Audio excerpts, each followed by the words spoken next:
Hello, I am doctor श्रद्धा गलगली और आज हम बात करेंगे एंडोमेट्रियोसिस के बारे में। तो सबसे पहले जानते हैं कि एंडोमेट्रियोसिस होता क्या है।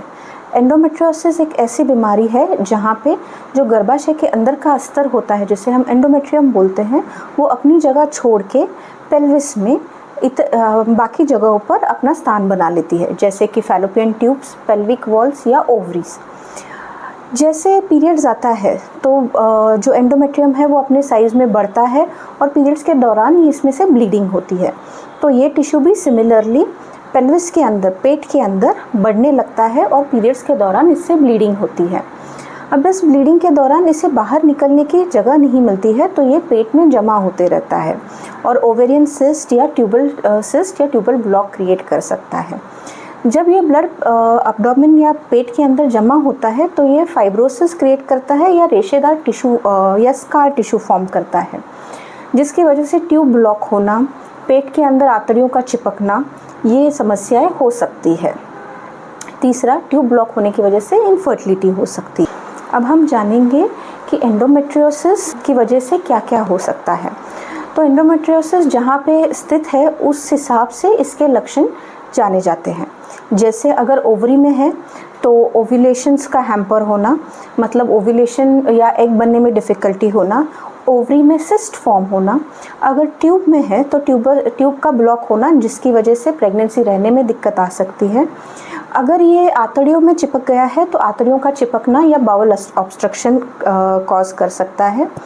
अगर ये मोशंस की जगह पे चिपक गया है तो मोशंस में फ्रीक्वेंसी या अर्जेंसी की शिकायत होना, ब्लैडर में पेन होना, ये हो सकता है। और अगर ये नर्व्स में इन्वेड कर गया है पेल्विस के, तो पेट के निचले हिस्से में बहुत ज़्यादा दर्द होना, ये हो सकता है। अब हम जानेंगे एंडोमेट्रियोसिस के ट्रीटमेंट के बारे में।